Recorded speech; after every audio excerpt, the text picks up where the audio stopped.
What does it mean to have COPD? Are you over the age of 40? If tomorrow your loved one gets diagnosed with COPD, what will happen? Welcome to the Techno-Lung-ical COPoDcast. In this episode, we'll take a closer look at how technologies are shaping COPD care today and what might be on the horizon in this fast-evolving field. Today, we have the privilege of speaking to Jenna and Tina from Popular Pulmonary Wellness. Jenna is a registered respiratory therapist and tobacco educator who finds joy in helping people breathe easier. Tina is also a registered respiratory therapist and is a certified respiratory educator. Tina enjoys supporting students to learn and grow professionally through clinical experience. Both of them have over 15 years of experience working in the respiratory field. They formed Popular Pulmonary Wellness, a virtual community that aims to build long-lasting relationships with members by offering one-to-one respiratory therapy consultation, as well as pulmonary rehabilitation. Popular Pulmonary started in 2020, and they provide specialized telehealth services across Canada. So let's welcome Jen and Tina. First of all, thank you guys for joining us. With the World COPD Day just being a few days ago on November 20th, it's the perfect time to explore the powerful role that technology plays in supporting COPD patients. From smartphone apps to wearable devices or telehealth, they are transforming COPD care, allowing patients to monitor symptoms, track flare-ups, and stay actively engaged in their treatment. These tools have the ability to enhance patient empowerment and also provide healthcare providers with valuable insights to refine treatment plans and improve health outcomes. So, how was your experience participating in COPD Day, hosted by BC Lung? It was very good, actually. Yeah, so we had a 2.5 hour long webinar. We had some great speakers. We talked about managing COPD. We talked about mental health with COPD is a big factor. And we even fit in a little exercise session in there. Yeah, it was great to connect virtually with those participants that were able to come out via Zoom webinar. And it was great to hear from them some of the things that they're experiencing, especially in terms of exacerbations. It's important that people living with COPD know that there's other people out there like themselves going through something similar, and it can really help them reach out to other people, knowing that people are going through the same thing.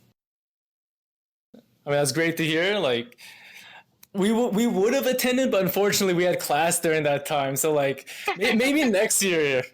You know what, Aaron? No worries, because it was recorded. So again, another really cool thing with the technology, we can record and post for those who have missed it. So it will be on the BC Lung website. Do you know where we can find it online? It's going to be on the BC Lung website under COPD. If you search their website at the top headers, you'll find COPD. It's not posted yet. It was just happened, but It will be there. Perfect. All right.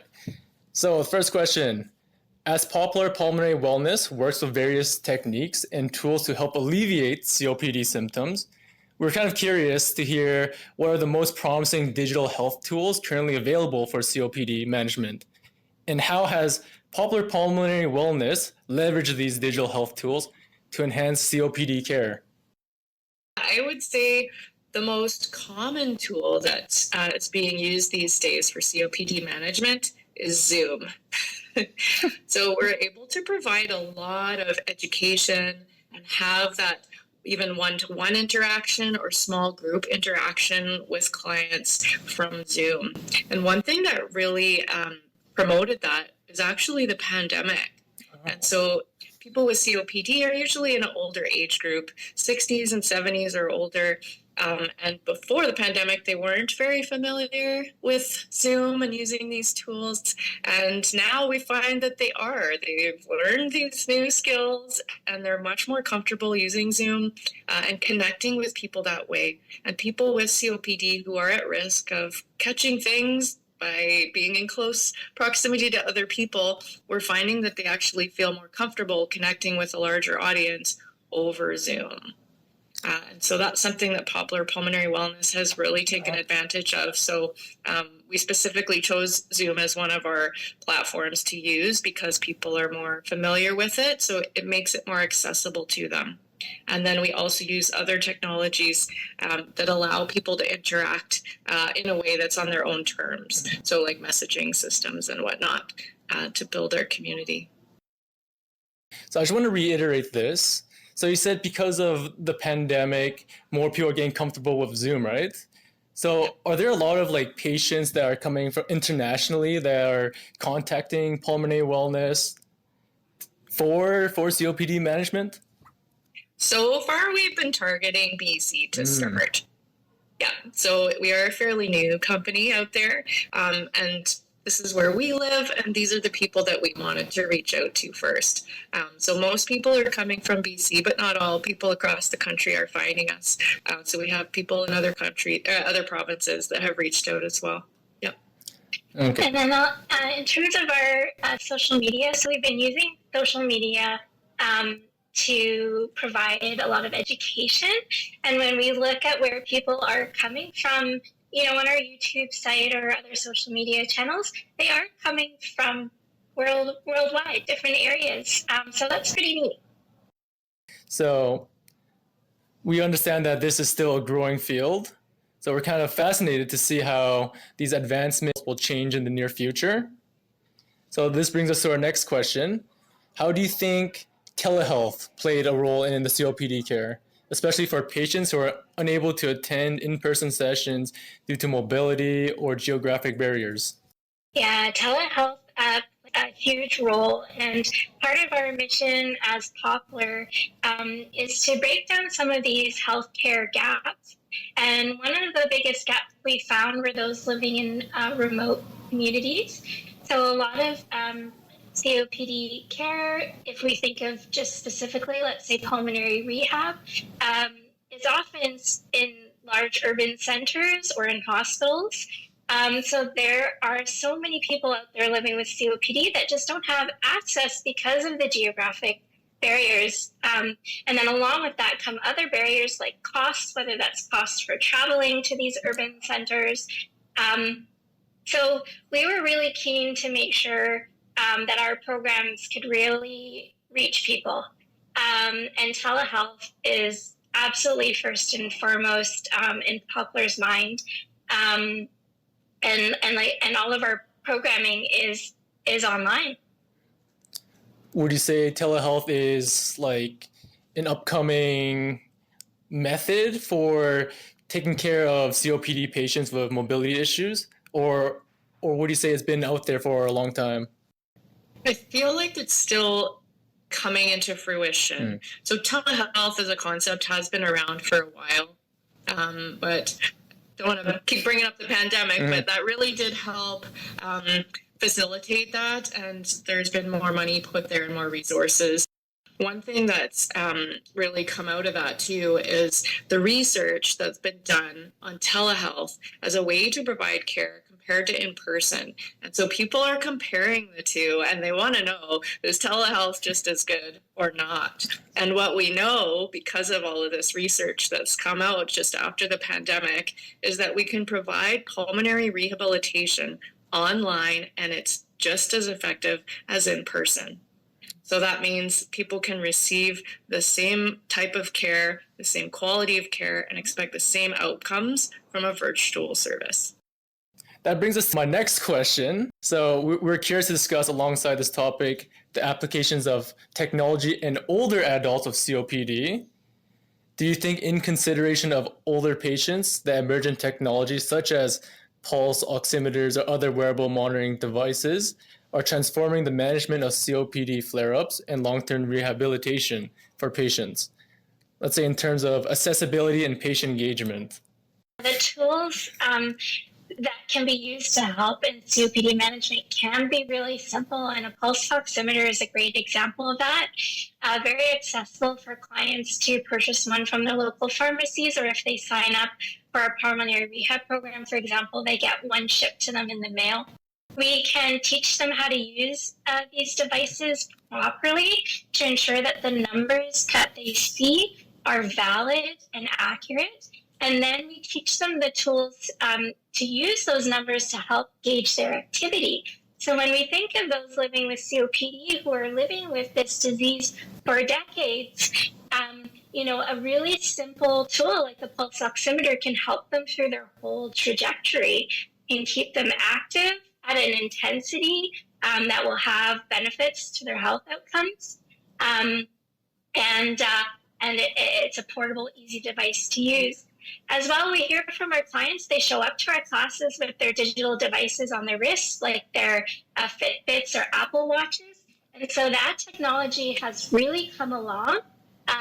They're using it in our programs, and it really helps to guide them. And actually, I was just emailing with a client who mentioned that her device, I'm not sure exactly which one it was, I think it was the Apple Watch, it has been alerting her lately when she's at risk for a fall. Wow. And considering that fall prevention is really crucial in this group, that is awesome that they can have the tool and be alerted to events that may occur.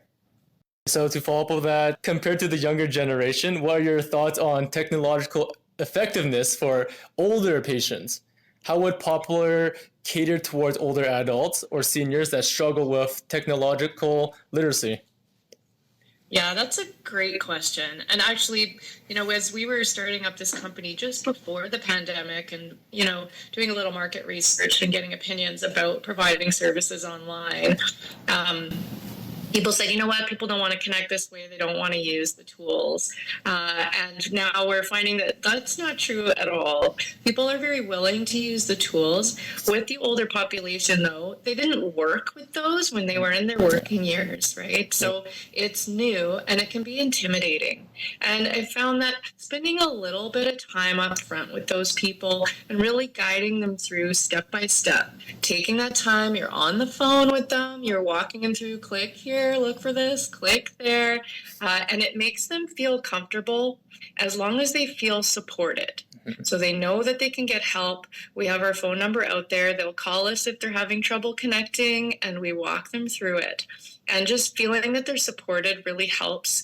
They get that comfort level right at the beginning, and then they get this independence and this confidence in using it. And actually, it's pretty funny because we like to have chat time and social time in our programs. We found that that's really important and valuable to people living with COPD because they can become quite isolated. And sometimes they'll ask technology questions, and even before I can, say any guidance, they're in there talking each other through it. Click, move your mouse, and really great to watch them interacting and learning technology together. So there certainly is a learning curve, but a little bit of support goes a long way. Honestly, that's pretty amazing, if you ask me. It is great. It's it's rewarding, and I think they find it that way too because we see them taking pleasure in new things. There's I don't know if you got the latest Zoom upgrade, but there's little rockets and thumbs up you can have coming up on the screen, and every now and then one of our participants will have something shooting up because they just like it too, right? Once they get a little comfortable with it. All right, so moving on, Poplar has various resources pertaining to lung health treatments for patients ranging from live workshops into online meetings. In your opinion, what measures should all healthcare providers take to ensure that COPD rehabilitation programs, both in person and virtual, are accessible and effective for all patient populations, especially those with lower socioeconomic status or limited access to technology? So that's a great question, Aaron. When we think of pulmonary rehab through the ages, if you will, it used to be considered this program that people would attend further on in their lung disease trajectory. And over the years, as guidelines have come out, it's been moving down the list and really getting looked at as one of those foundational courses that people should take really early on in their diagnosis of a lung condition. And so that, if we think of it that way, that's great because we're providing people with the tools to kind of move forward with their lung condition. But then, your question around accessibility and equitability is really huge. And so we know, for example, at Poplar, our our mission to provide an online program that reaches people remotely outside of urban centers, we're doing really well, but we know our program won't reach everyone. So not everyone will have access to devices to be able to do these online programs. So that's kind of in our future planning, but what we're doing in lieu maybe is just really reaching out and collaborating with our colleagues. So, we do a lot of education at Poplar. So how can we support people in their maintenance phase? So if they're attending in-person programs, let's say, or community programs, how can we continue to support these people through education even after their program is done? And a lot of that innovation, I think, is coming from collaborating with our fellow RTs and healthcare providers. Yeah, I was going to say too, the accessibility. So not everyone has access to the internet, or certainly not high-speed, reliable access. And maybe they can't afford all of the programs as well, even just traveling to the in-person ones, even if there's no fee. So at Poplar, we do aim to provide a really good amount of free programs as well. So a lot of our stuff is free. And that's in-person stuff, or sorry, not in-person, but live online stuff, as well as things that they could download. So some of it's free, and a lot of that, if they don't have a very good connection, we try to record a lot of our stuff so that they could download it on their own time, even if their connection wasn't fast enough to participate in the live virtual stuff. They could at least have access to the information and the resources that are there. Would you say Poplar is moving towards the direction of equitable access for patients that have lower socioeconomic access?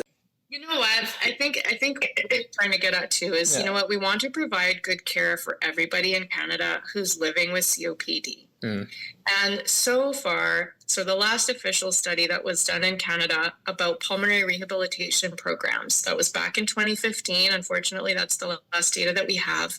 But it showed that we were meeting something in the range of 0.4% of the population that has COPD can get access to pulmonary rehabilitation. And it's shocking, and it's not gotten better. It's for sure not gotten better since then. So what we are trying to do is provide more pulmonary rehabilitation, trying to fill the gap. People who can't get to the major centers, which is generally where the pulmonary rehabilitation from public health care happens, and we're trying to offer more. So, it's not going to be a solution that one company or one healthcare can provide. It's a national problem. It's probably a global problem. And it takes all of us to contribute to that and find ways to at least serve the people in our communities. That's pretty amazing that you guys are fighting towards equitable access to COPD care. On to the next question. Connections and relationships seem to be a crucial aspect for treatments of all kinds. What role can social support networks, including online communities, play in helping COPD patients quit things such as smoking? And how can technology facilitate these connections? Yeah, this is great because this is what we really leaned into at Poplar. And whether you look at research or whether we're just talking to our participants, that social support is really huge. And so that's why we leaned into Zoom and this ability to have small group sessions in our programming, a little bit more intimate than the large webinar where people really have a chance to connect with each other and connect with healthcare professionals. We know in COPD that isolation can be part of the journey and can be very crippling and isolating. So any option to help facilitate that social support, even in an online setting, we're very keen to do that and to explore that. And like I said, when we talk to our participants, when we survey them, this is a really high priority on their list as to, one of the reasons why they chose Poplar. Yeah, it's, when you were saying that, I was thinking too, like a lot of what we try to do through our small group Zoom sessions is bring in guest speakers. And because of technology, we've been able to bring in people, experts from across the country. And so, we're speaking about social support, and this anxiety and depression often goes hand in hand with COPD. And we've been able to bring in mental health experts to talk to our people. And we couldn't do that if we were organizing this in person. It's too much to ask people to come at specific times. Professionals are very busy. But when you offer it as a virtual thing, you know what? If they have an hour in their day, that's all it takes. And technology has allowed us to connect with the right people, with the right people living with COPD to help them out. So it really has been quite helpful. And it's making the community feel a little smaller, which is great, a little tighter. This brings us to our last question. In your opinion, what is the most exciting emerging strategy in COPD management? And how do you foresee it impacting patient care over, let's say, the next decade? Oh my gosh. Yeah, it's hard to pinpoint just one. I think, the first thing that came to my mind, and I think the thing that Poplar would like to explore a little bit further would be the telemonitoring aspect, just because not every client living with COPD is completely different. Their histories are different. Clinically, what's going on with them, it's different. So to be able to actually provide just that extra personalization, that extra care that's relevant to them, that makes difference for them, I think the more we can paint that clinical picture as clinicians, the better care that we can give. And so, advances in telemonitoring certainly, fall into that a bit. What would you say, Tina? Yeah, telemonitoring, I think it is good. It is a very good tool because, one of the best management strategies is to keep them active. The other thing I think, which I guess it's not really emerging, but one thing that is happening again is connecting people with Zoom. And, a lot of healthcare professionals these days are super busy. If patients need to see their physician or nurse practitioner, there can be a delay in care. And they need people there with them right away. They would just want to have their questions answered and feel that they're supported. And certainly certified respiratory educators are key to that. That is a growing credential. And then using these tools like Zoom, online social networks, platforms where people can reach out to professionals when they need that help. And I think it's more of an ongoing support that people need as opposed to these, little check-ins and prescription changes. That's very important as well. But the social aspect and the mental health aspect of COPD really can be quite empowering. And if we can use virtual means to reach people and give them that extra boost and support, I think that's just the greatest thing. I mean, honestly, the prospect of using telehealth strategies, I find it's pretty interesting because it's like a newer concept, right? It's new that it's common, and it's certainly new for the older population as well. So it's certainly not something they grew up with. Yes. But it's more common now. They're pulling out their phones, they're sending texts. So technology has really helped COPD care that way because they get isolated. Walking around with oxygen is difficult, challenging. You have a time limit on there. So asking them to go out and go to in-person stuff can be a barrier. So technology allows them to have that personal contact when they need it. It's also really fun. And I think professionals are exploring Zoom in different ways. I'm thinking of our Harmonicas for Health and Happiness program, where we have those living with chronic lung conditions come together and play a musical instrument that strengthens their lungs. So I think even simple technology to us, like Zoom, is really stretching and expanding on how we're using it for really fun, innovative programming. Before we end things off here, we'd like to once again thank you both for joining us today. We're incredibly grateful to have spoken with the two of you on such an invoking topic.